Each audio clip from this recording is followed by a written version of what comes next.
যখন কোন বান্দা বান্দিকে কাফন করিয়ে জানাজা দিয়ে কবরের দিকে নিয়ে যাওয়া হয়, ওই সময় ফেরেশতা তাকে দেখাতে লাগে, ওরে আল্লাহর বান্দা রে তোর ঠিকানা দেখ, ওরে আল্লাহর বান্দি রে তোর ঠিকানা দেখ।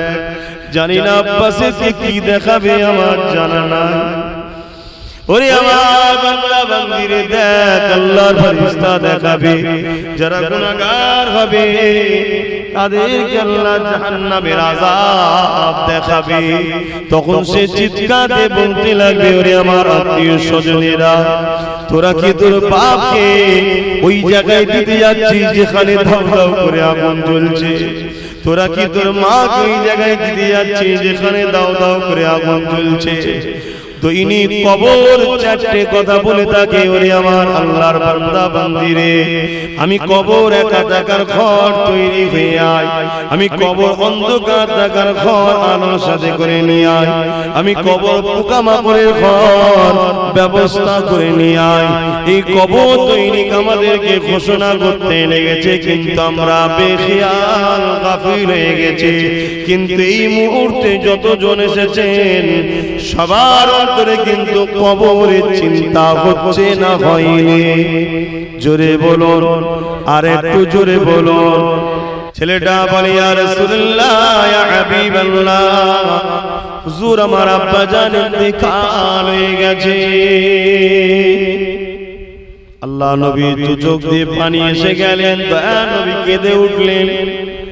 নবী আমার বলতে লাগলেন, বাবারে কুল্লু নাফসিন যায়কাতুল মউত, প্রতিটা নফসকে মৃত্যুর স্বাদ চাখতে হবে বাবা, সবর করো। ইন্না লিল্লাহি ওয়া ইন্না ইলাইহি রাজিউন, সবর করো বাবা। এ বাবা ছেলে, তুমি তোমার আব্বাকে ভালোবাসো, এই মায়া মমতা আল্লাহর দান, তাই তোমার দিল কেঁদেছে। তবে বাবা তুমি তোমার বাপের কাজগুলো করো বাবা। ইয়া রাসূলুল্লাহ, হাবিবাল্লাহ, হুজুর আমি কাজগুলো করে আপনার কাছে এসেছি। বাবা কি কাজ করেছো? ছেলেটা বলতে লেগেছে, হুজুর আমি আমার আব্বাকে পাক পবিত্র ভাবে গোসল দিয়েছি, তেনাকে কাফন পরিয়েছি, খাটিয়ায় নিয়ে যে জানাজা আদায় করিয়েছি, কবরস্থানে নিয়ে যে কবরস্থ করেছি, মাটি মঞ্জিল করেছি। মিনহা খালাকনাকুম ওয়া ফিহা নুঈদুকুম ওয়া মিনহা নুখরিজুকুম, মাটি মঞ্জিল দিয়ে চলে এসেছে। আল্লাহ নবী বলেছিলেন, এ বাবা ছেলে এখনো তোমার কিছু কাজ আছে।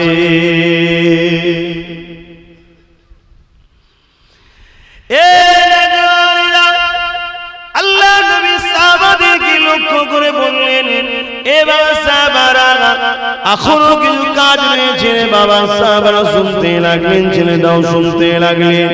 বাবা তোমার আব্বা যদি ঋণী হয়ে থাকে, ওই ঋণটাকে তুমি ছেলে হিসাবে শুধে দাও বাবা, কেননা তুমি হলে বাপের সম্পদ, তুমি হলে বাপের অংশ। যা কিছু তোমার বাপ করেছে সবই তোমার জন্য, তোমার জন্য, তোমার জন্য। আর তোমার জিন্দেগিতে যা ধন সম্পদ যা কিছু আছে, এই সবটা হলো তোমারই আব্বার সম্পদ।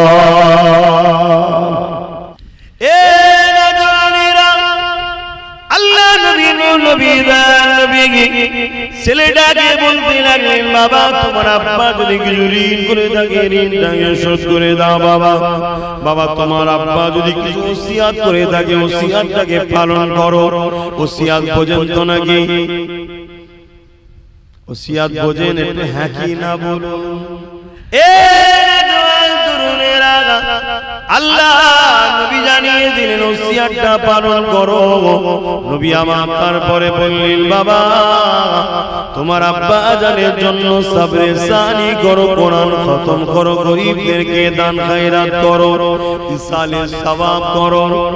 ওই সময় এই কথাটা যেই বলেছে, সাহাবাহুরা জিজ্ঞাসা করলেন, ইয়া রাসূলুল্লাহ, ইয়া হাবিবাল্লাহ, তিনি তো মারা গেছেন, ইন্তেকাল করেছে, তিনার জন্য সবরে সানি করে কি লাভ হবে, দান খায়রাত করে কি লাভ হবে? আল্লাহ নবী বলেছিলেন, এ বাবা সাহাবারা শুধু তিনি নয়, যারা করবে তারাও লাভবান হবে। নবী আমার বলতে লাগলেন, বাবা ছেলে, যখন তুমি কোরআন খতম করবে, সাবরে সানি করবে, গরিবদের খাওয়াবে, নামাজি মুসল্লিদের খাওয়াবে, পাড়া প্রতিবেশীকে খাওয়াবে, তারা যখন খাদ্যটা খেতে বসবে বিসমিল্লাহ বলে খাবে, খাবার পরে আলহামদুলিল্লাহ বলবে, প্রত্যেকটা দানায় দানায় বরকত আছে, প্রত্যেকটা দানাতে দানাতে নেকি সওয়াব আছে। এতিম গরিবদেরকে খাওয়াবে, এতে আরো বেশি সওয়াবটা পাবে, গরিবদেরকে খাওয়ালে আরো বেশি সওয়াব পাবে। মসজিদে দান করবে, মাদ্রাসায় দান করবে, গরিবদের কাপড় দেবে, কোরআন খতম করবে, এই টোটাল যা সওয়াব হবে, এ বাবা ছেলে আমার আল্লাহ হাওয়াতে বাতাসেতে এগুলোকে উড়িয়ে দেন না গো, ওগুলোকে জান্নাতি খানচায় রেশমের কাপড়ে ঢেকে ফেরেশতা মাধ্যমে তোমাদের ওই পাপরবাসী বান্দা বান্দি রুহে রুহে সওয়াবটা পৌঁছে দেয়। যদি কারো কবরে আযাব হয়ে থাকে, এই সওয়াব যেতে যেতে যেতে যেতে একদিন তার কবরে আযাবকে আল্লাহ মাফ করে দেয়। এবং যদি কারো কবরে আযাব না হয়ে থাকে, এই সওয়াব যেতে যেতে তার মাকামকে দরজাকে আল্লাহ বাড়াতে থাকে। ওই সময় কবরবাসীরা বলে, ও রব্বি আল্লাহ পাক, দুনিয়ায় তেমন কিছু করে আসতে পারিনি যে মাসে মাসে বছরে বছরে সপ্তাহে সপ্তাহে ডেলি ডেলি সওয়াব আসবে। আল্লাহ কোনো কথা থেকে আসছে। ওই সময় তারা বলতে লাগবে, আল্লাহ, ওই সময় আমার আল্লাহ বলতে লাগবে, আমার মুর্দা বান্দা বান্দি রে, দুনিয়া জমিনে তোমরা সৎ ছেড়ে রেখে এসেছিলে, তারা কোরআন পড়েছে, তোমাদের জন্য দোয়া করেছে। কেউ কোরআন পড়তে পারে না, পড়নেওয়ালাদেরকে নিয়ে এসে পড়িয়েছে, কেউ ইসালে সাহেবের মাহফিল করেছে, কেউ খানা করে গরিবদের গ্রামবাসীদের নামাজি মুসল্লিদের খাইয়েছে, এতিমদের পরনার কাপড় দিয়েছে, মসজিদ মাদ্রাসায় দান করেছে। এসব সবগুলো আমি আল্লাহ তোমাদের রুহে রুহে রুহে বখশে দিয়েছি। আরো জোরে বলুন সুবহান। চার ধরনের কবর হবে। নাম্বার 1, কবরে ফেরেশতা আসবে, কিন্তু মুহাম্মদ রাসূল ফেরেশতাকে বলবেন, যিনি আমার মাহবুব উম্মত ছিল, আমার প্রেমিক উম্মতি ছিল, তার কবরে ফেরেশতা আসবে, সওয়াল জবাব হবে না। জোরে বলুন সুবহানাল্লাহ। নাম্বার 2, ফেরেশতা আসবে, মাথার দিক দিয়ে ঢুকতে চাইবে, কিন্তু ফেরেশতা দেখবে মাথার করে একটা সুন্দর যুবক দাঁড়িয়ে গেছে। ফেরেশতাকে বলছে, এ ফেরেশতা, আপনাকে এই বান্দা বান্দির কবরে মাথার দিক দিয়ে ঢুকতে দেব না।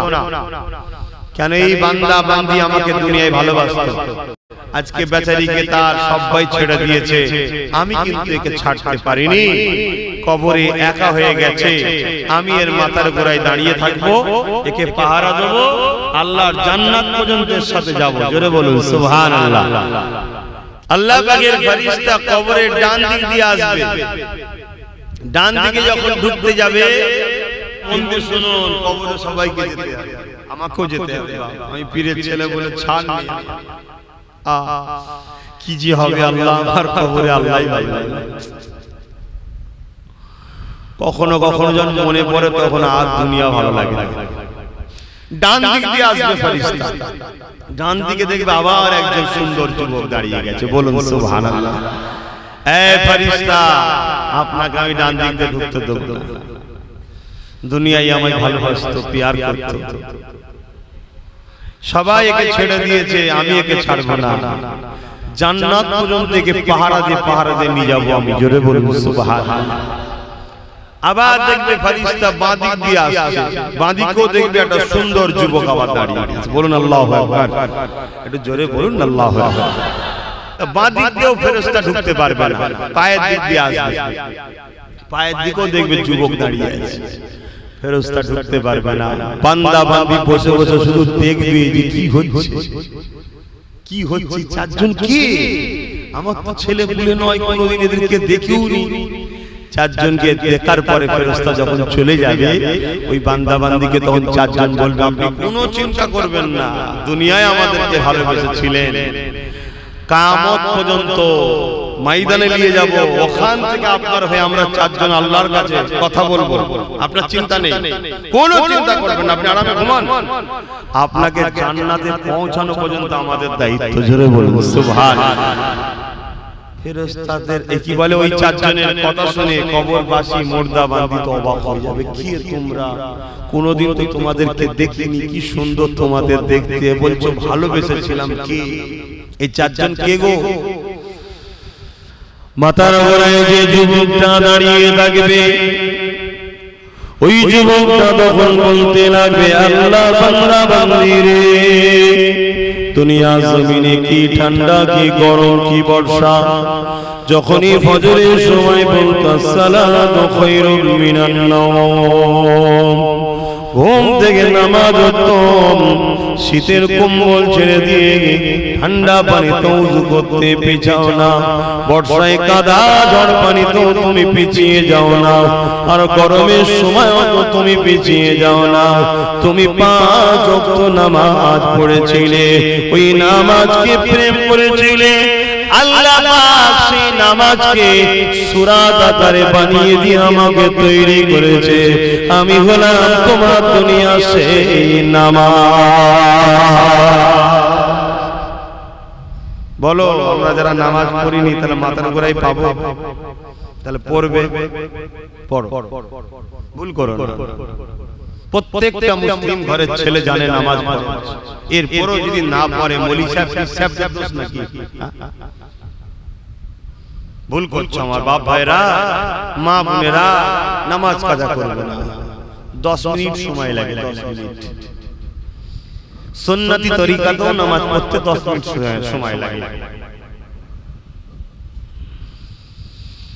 আল্লাহ নবী বলেন, ওই সময় ডান দিক থেকে ওই যুবকটা আওয়াজ দিয়ে বলবে, হে আল্লাহ পাকের বান্দা বান্দি রে, দুনিয়া জমিনে যখন রমজান শরীফের রোজা আসতো, দুনিয়া মানুষকে বেরোতো, কত গরমে রোজা ছিল, কখনো 16 ঘন্টা, 17 ঘন্টা, 18 ঘন্টা। পানির পিপাসায় গলা শুকিয়ে যেত, কলিজা গানা ফেটে যেত। দুনিয়ার মানুষ তারা নিজেদের খেয়াল খুশি মতো রোজার মাঝে খেয়ে বেড়াতো, কিন্তু আপনি আমাদেরকে মহব্বত করেছেন, ভালোবেসেছেন, রোজাকে কখনো ছাড়তেন না।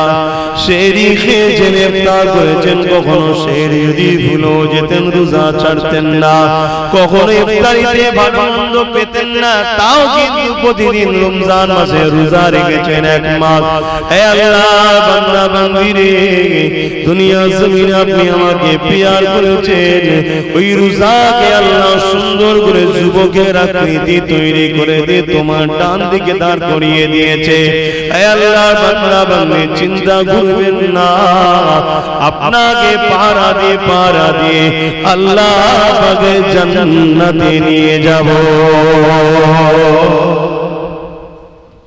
তবুও তো গরিব এলাকার ছেলেরা রোজা রাখে, শহর এলাকার ছেলেরা তো রোজায় আজকাল ছেড়ে গেছে। মুসলমানের ছেলে আমার অবাক লাগে, শতকরা মনে হয় 60% মুসলমান রোজা রাখে না। আর মাঝে মাঝে যখন এগুলো ভাবি, আর তখন কিন্তু একটা কথা আমার দিলে আসে, খোদা তুমি কত সবরকারী,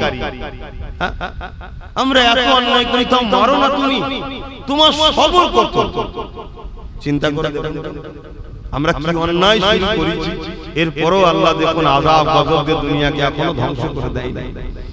সুযোগ আমাদেরকে এখনো দিয়েছে যে একবার যদি ডাকিস সব maaf করে দেব। জোরে বলুন সুবহানাল্লাহ।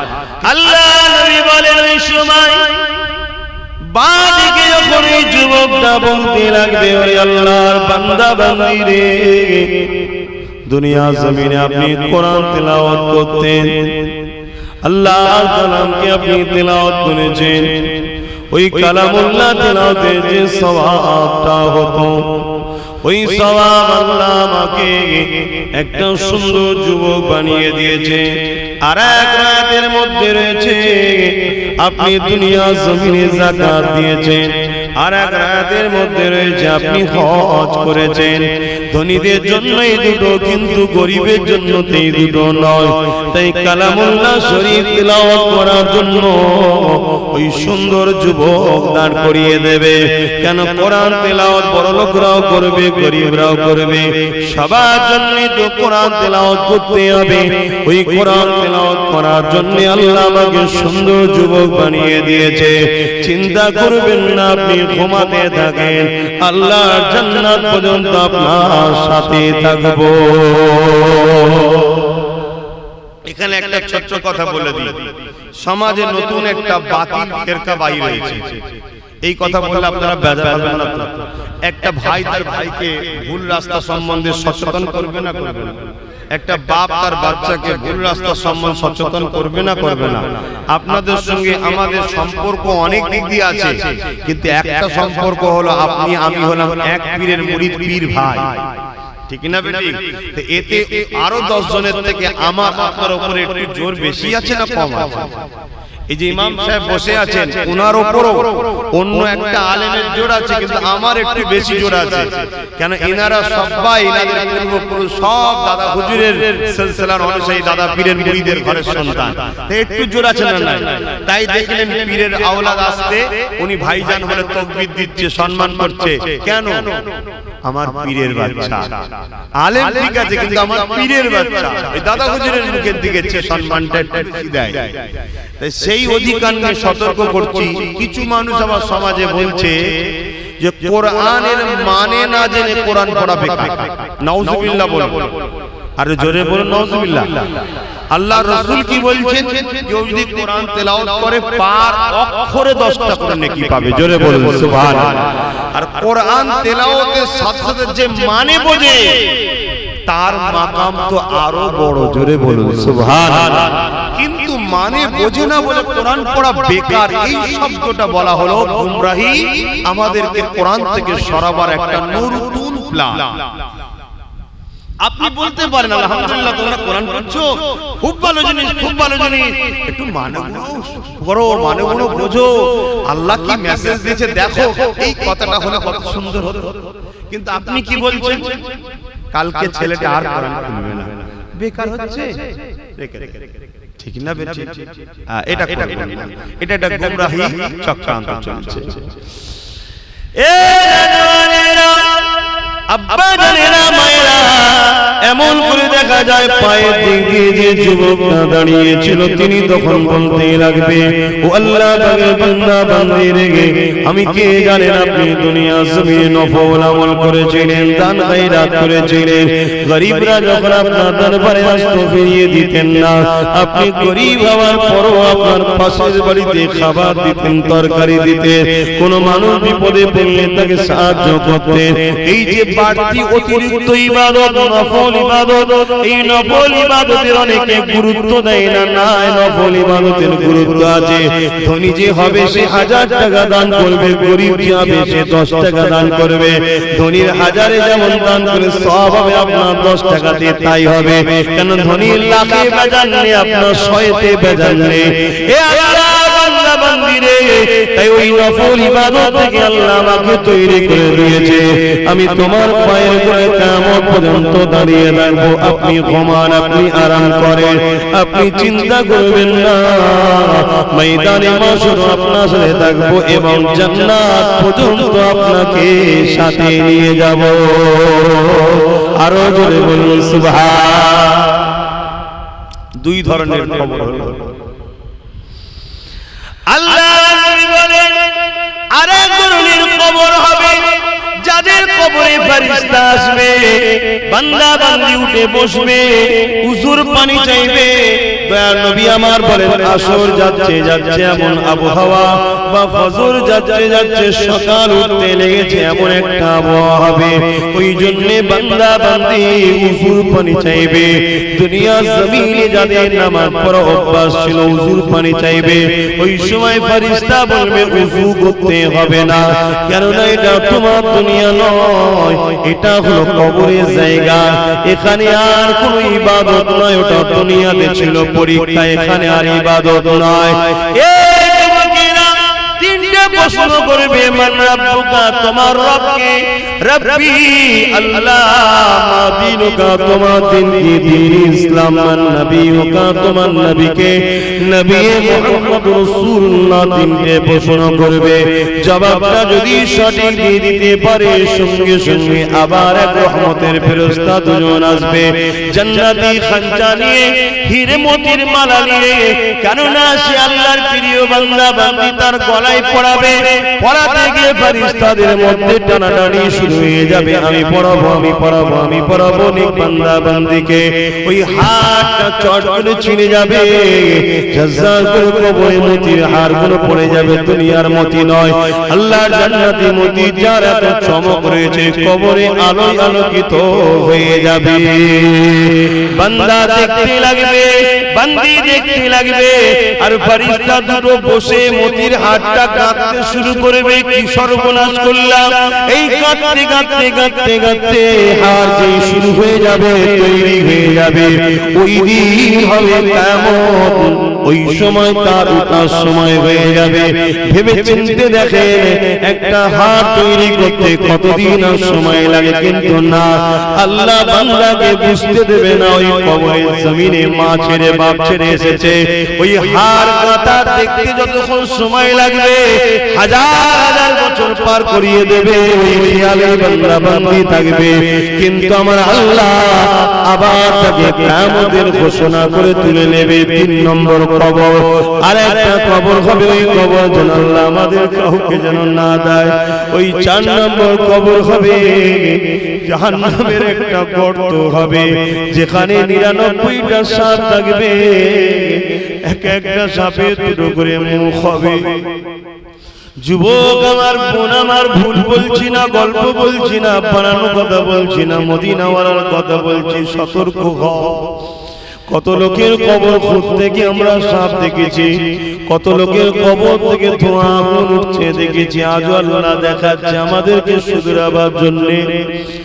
ওই কবরে দাউ দাউ করে জাহান্নামের গোত্র আগুন জ্বলবে, ওই কবরে 99টা জাহান্নামের সাপ থাকবে, 2টা করে মুখ থাকবে। আল্লাহ নবী বলেন, ওই সাপ দুনিয়ার কোন জায়গায় একবার নিঃশ্বাস ফেলে দেয়, তাহলে জমিনে আর গাছ গজাবে না।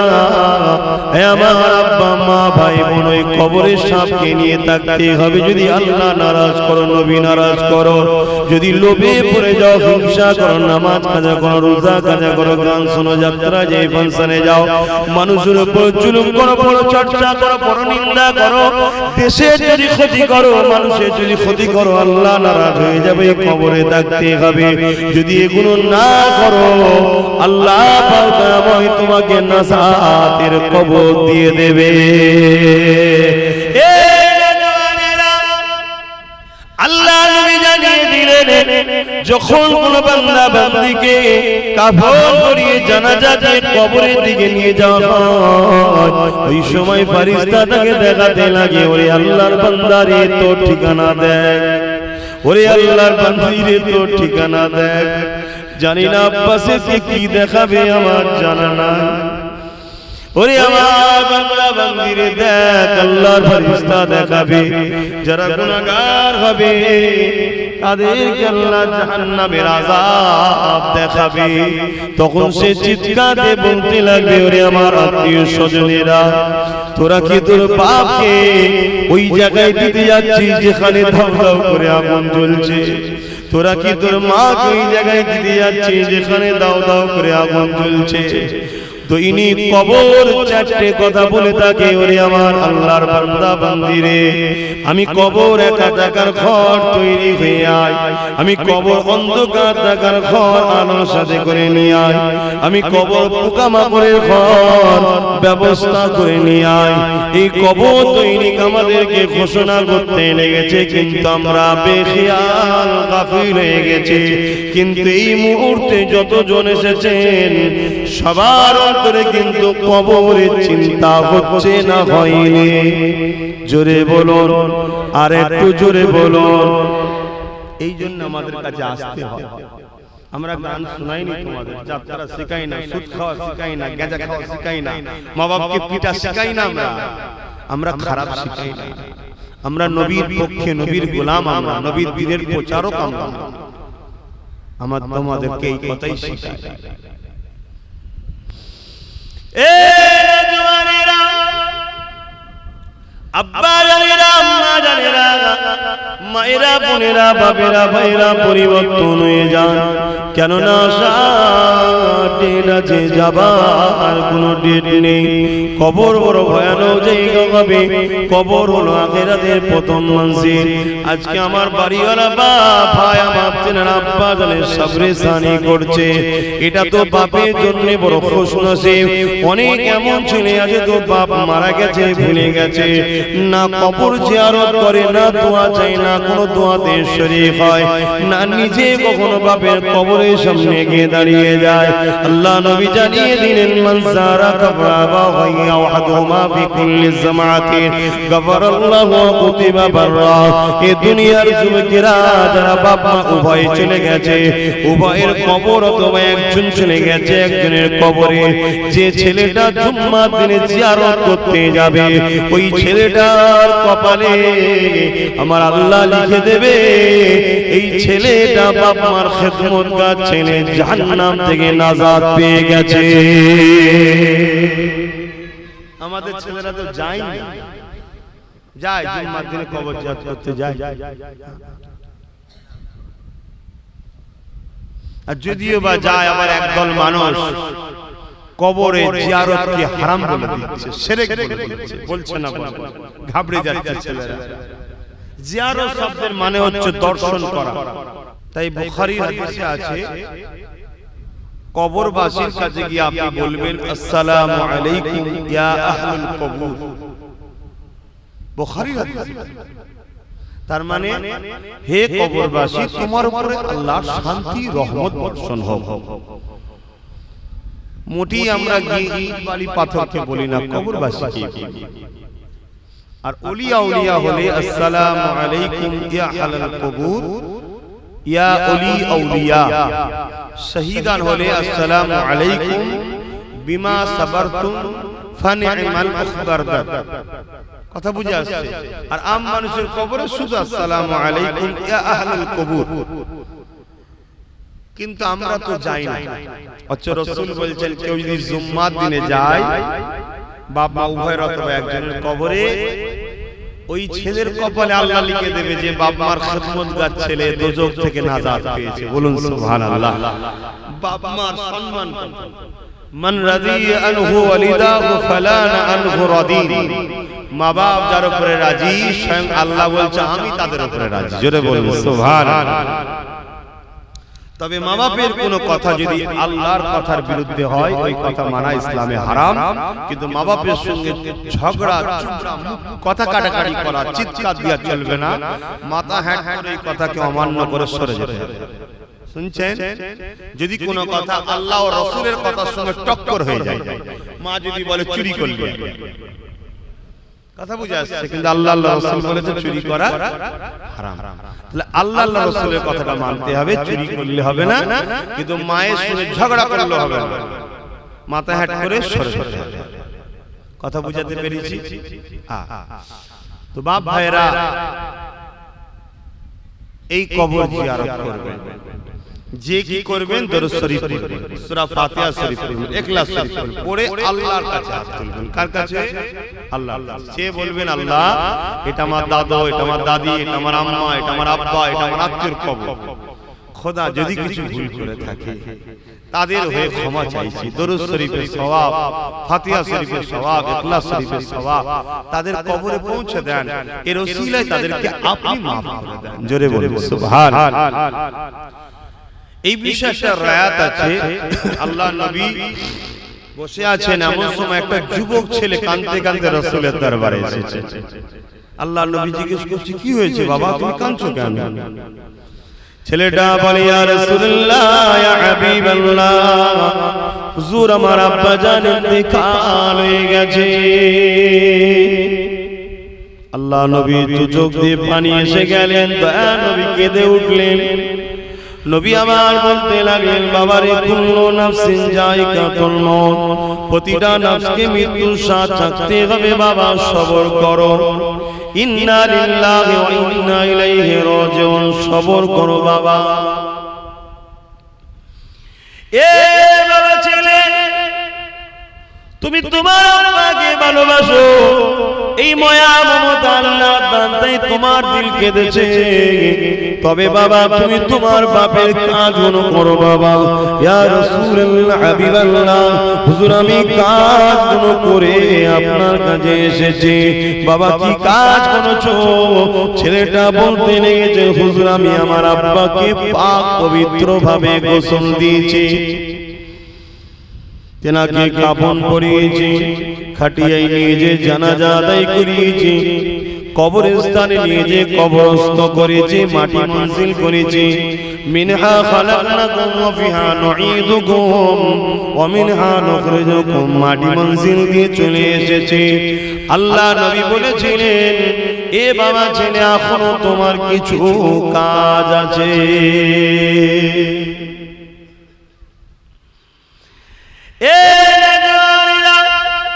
আল্লাহ নবী সাহাবাদেরকে লক্ষ্য করে বললেন এ বাবা সাহাবারা এখনো কিছু কাজ রয়েছে। বাবা সাহাবারা শুনতে লাগলেন, ছেলেটাও শুনতে লাগলেন। বাবা তোমার আব্বা যদি ঋণী হয়ে থাকে, ওই ঋণটাকে তুমি ছেলে হিসাবে শুধে দাও বাবা, কেননা তুমি হলে বাপের সম্পদ, তুমি হলে বাপের অংশ। যা কিছু তোমার বাপ করেছে সবই তোমার জন্য, তোমার জন্য, তোমার জন্য। আর তোমার জিন্দেগিতে যা দৌলত সম্পদ যা কিছু আছে এই সবটা হলো তোমারই আব্বার সম্পদ। ছেলে যদি বাপের পকেটে হাত দিয়ে টাকা লায়, এটা কি চুরি না? চুরি না? বলুন বলুন বলুন। চুরি, অবশ্যই চুরি। বাপ যদি ছেলের পকেটে হাত দিয়ে টাকা লায়, চুরি নাই। তবে আজকাল বাপেদের বলবো খবর দাও, ভুলে যেন এই ফতোয়ার উপরে আমল করে ছেলের পকেটে হাত দিয়ে ফেলবেন। কারণ ছেলে ভালো না, ছেলেটা ভালো না, ফট করে অন্য জিনিস ঘটে যাবে, এটা চুরি না। কেন? ছেলে সব সম্পদের মালিক হলো বাপ, তুমি আবার কিসের? তুমি নিজেই তো বাপের শরীরের অংশ একটা। কথা বুঝছেন না? বোঝেন না কি? আমার কথাই কি যুবকদের বেজার হয়ে গেল? তুমিও তো কারো বাপ হবে, তোমার ছেলে সব সম্পদের মালিক তুমি হবে, আবার সে কারো বাপ হবে, তার ছেলে সম্পদের মালিক সে হবে। বাপ ছেলের সম্পদের পুরো মালিক। কিন্তু আজকের দিনে বাবা এই মশলার উপরে যেন কোনো বাবা আমল করে ফেলবেন না, তাহলে বাবা বিরাট বড় বিপদ হয়ে যাবে। কারণ আজকাল সমাজের ছেলেরা ভালো নয়। তবে এতটুকু বলা যেতে পারে কিছু ছেলে ভালো আছে, কিছু ছেলে ভালো আছে।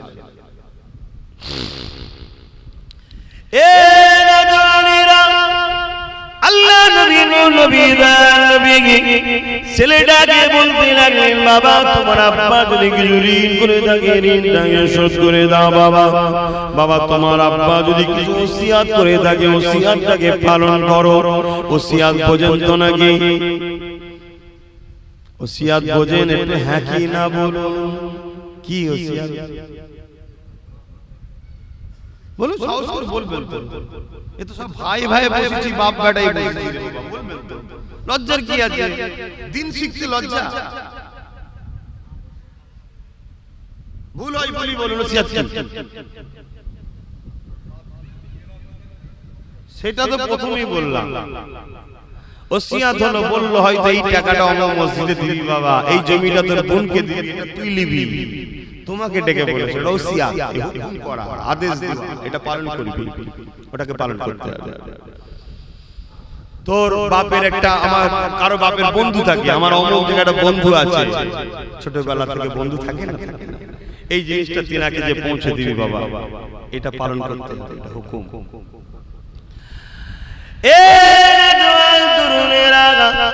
আল্লাহ নবী জানিয়ে দিলেন ওসিয়তটা পালন করো। নবী আমার তারপরে বললেন বাবা তোমার আব্বা জানের জন্য সবরে সানি করো, কোরআন খতম করো, গরীবদেরকে দান খায়রাত করো, ইসালে সওয়াব করো। ওই সময় এই কথাটা যেই বলেছে সাহাবারা জিজ্ঞাসা করলেন ইয়া রাসূলুল্লাহ ইয়া হাবিবাল্লাহ তিনি তো মারা গেছেন, ইন্তেকাল করেছে, তিনার জন্য সবরে সানি করে কি লাভ হবে, দান খায়রাত করে কি লাভ হবে?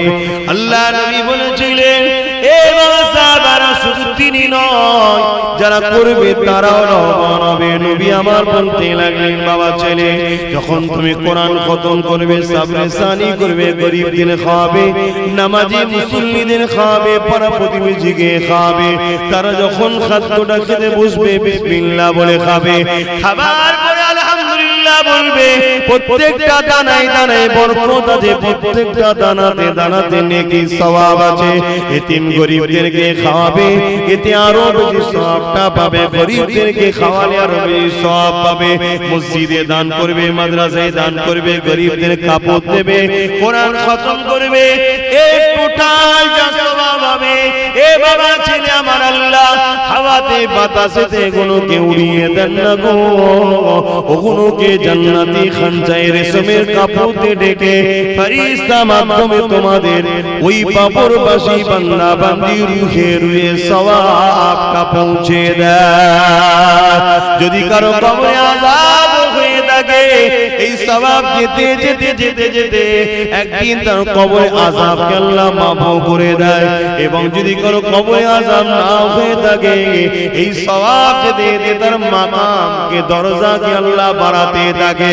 ওই সময় কবরবাসীরা বলে ও রব্বি আল্লাহ পাক দুনিয়ায় তেমন কিছু করে আসতে পারিনি যে মাসে মাসে বছরে বছরে সপ্তাহে সপ্তাহে ডেলি ডেলি সওয়াব আসবে। আল্লাহ কোনো কোথা থেকে আসছে? ওই সময় তারা বলতে লাগবে আল্লাহ, ওই সময় আমার আল্লাহ বলতে লাগবে আমার মুর্দা বান্দা বান্দি রে দুনিয়া জমিনে তোমরা সৎ ছেড়ে রেখে এসেছিলে, তারা কোরআন পড়েছে, তোমাদের জন্য দোয়া করেছে, কেউ কোরআন পড়তে পারে না পড়নেওয়ালাদেরকে নিয়ে এসে পড়িয়েছে, কেউ ইসালে সাহাবের মাহফিল করেছে, কেউ খানা করে গরীবদের গ্রামবাসীদের নামাজি মুসল্লিদের খাইয়েছে, এতিমদের পরনার কাপড় দিয়েছে, মসজিদ মাদ্রাসায় দান করেছে। এসব সবগুলো আমি আল্লাহ তোমাদের রুহে রুহে রুহে বখশে দিয়েছি। আরো জোরে বলুন সুবহান। তাহলে বেকার লাভ মুর্দারা খুশি হয়ে যাবে। আমাদের বাড়িতে আমরা এখানে কতজন আছি, আমরা কেউ বলতে পারবো আমাদের যে কেউ হারা না, কিছু না কিছু হারা হয়ে আছে, হয় দাদু, নাই নানা, নাই নানি, নাই আব্বা, নাই আম্মা, নাই বাপ, নাই মা, নাই স্ত্রী, নাই স্বামী, নাই ছেলে, নাই বোন, প্রত্যেকে কিছু না কিছু হারা হয়ে আছে। তাহলে আজকে দোয়া চাওয়া হবে না? তাদের কবরের সওয়াব যাবে না? যাবে না।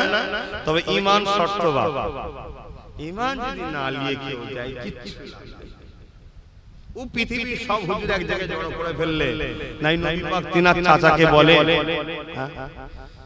যে আপনি একটু জায়গা ফাঁকা রেখে গেলেন না, যদি চুপও থাকতেন তাও নাই হতো, আপনি বলে ফেললেন দিনে আব্দুল মুত্তালিবের উপর আমি চলে গেলাম।